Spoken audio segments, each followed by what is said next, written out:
if I'm right, we could be in for one of the unlikeliest resurrections since AD 33. I think, oh man, people are going to hate this. I think Animal Crossing Amiibo Festival could be coming back. Okay. Why do I think this? To understand, we need to zone in on one of Nintendo's key but often overlooked studios, NDCube.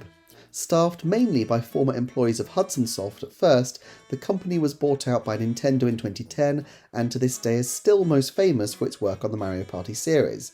In 2018 and 2021 it brought Mario Party games to the Switch, and both of those games have fared astonishingly well. Surely one of the greatest returns on investment of any Nintendo franchise, given that neither game was exactly what you call feature-rich. But NDCube has worked on a couple of other titles as well. A smaller group within the company was tasked to work on the fun, and I think underrated, casual experience Clubhouse Games in 2020. Now, if the main Mario Party team is on a 3-year cycle, but they have a sub-team working on games also every 3 years, that will put a smaller scale NDCube release smack bang in 2023. So far, a lot of flimsy assumptions. Different games have different development times, and certainly we don't know how this relates to Animal Crossing. Bear with me. NDCube do have a bit of an Animal Crossing track record. They worked both on Amiibo Festival and also the mobile game Pocket Camp. Moreover, just about everything they produce is some variant on the party minigame format. They also did some party games for Wii and Wii U. What this means is that it's unlikely after all these years that they're going to be doing something drastically different from a format that's working well for them. Now, they could do something in a budding Switch series, a Switch Party after Switch Sports, but apart from the fact that they would need to create a lot of new assets and designs for such a game, surely Switch Party is what 1-2-Switch at least aspired to be. It's not impossible that such a game would sell. In fact, it would probably sell pretty well when you consider how well Switch Sports did. That sold like gangbusters, and so we'll definitely rate these chances when it comes to the forecasting section of the video. But it's not immediately obvious to me that every Wii franchise is going to transition to the Switch just because Switch Sports did. Now, there is a logic to Amiibo Festival coming right now.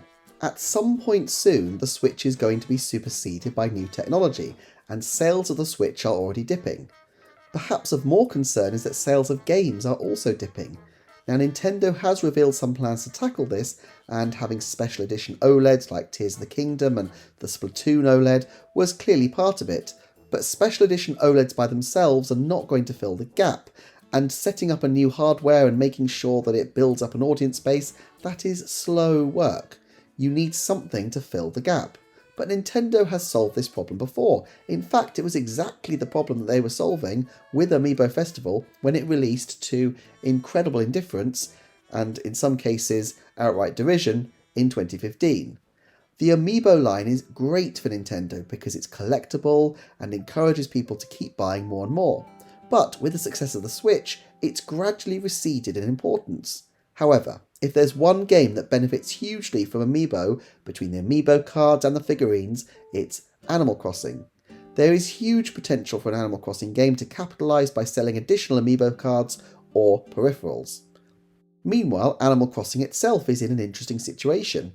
It was never a small franchise until now, but while New Leaf was a big deal on the 3DS, New Horizons has completely redefined everything we thought we could expect from an Animal Crossing game and its level of success.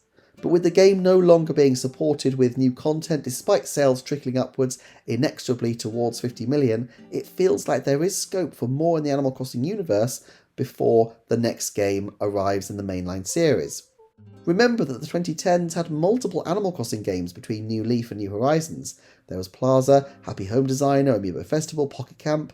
These all filled different niches and some were very small indeed, but they were good ways to expand the characters into different situations.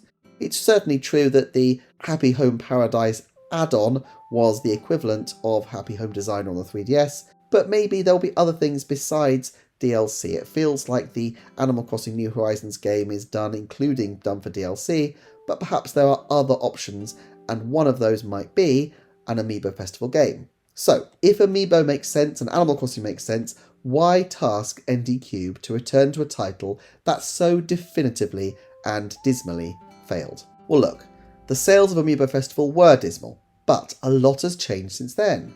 NDCube's Mario Party games easily break 8-figure sales. The party franchise is strong. There is a demand for these games. Now, what damaged Amiibo Festival was not intrinsically the concept, but really the poor delivery. It reviewed terribly. But 8 years on, how many people are hanging on to preconceptions about an obscure Wii U title? I don't think most casual consumers would know or even really care. Nintendo will want to keep a very short hype window on this, of course, because they know that there will be some resistance on social media, and so they don't want a lot of time where people can speculate and fill in gaps with negative impressions based on the 2015 game.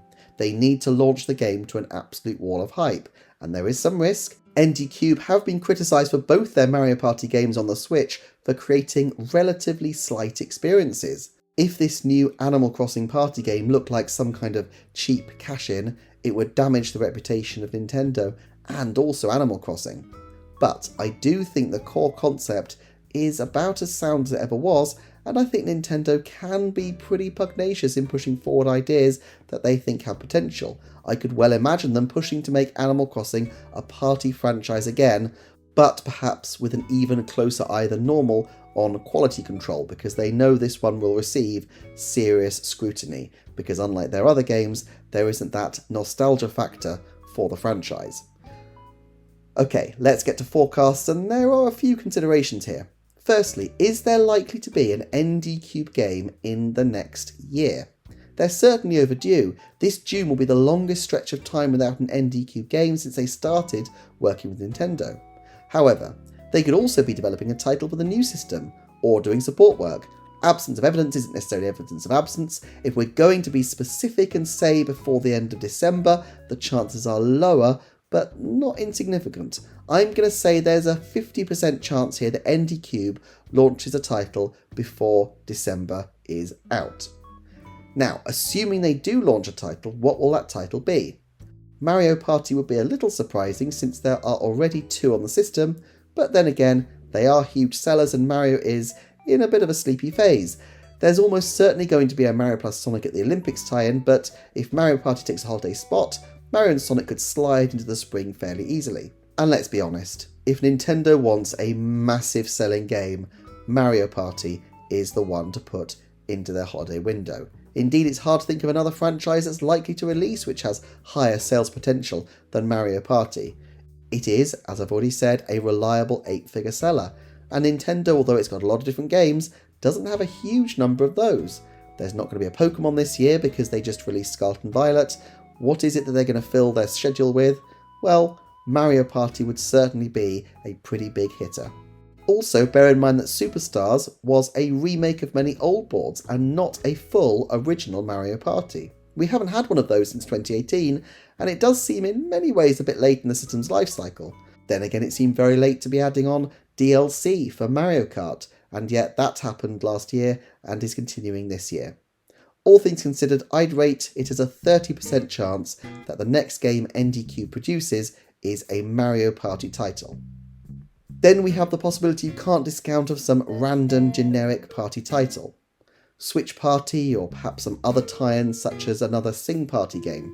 I would say this is a 30% chance, especially when you consider that their supervising department at EPD is often EPD4, the branch of Nintendo that gives us crazy titles like Labo, 1-2-Switch, and Ring Fit Adventure. It is completely possible that NDCube would be drafted in to help develop some of the games for the new console that can act as a kind of casual tech demo in the mould of Wii Sports or 1-2-Switch.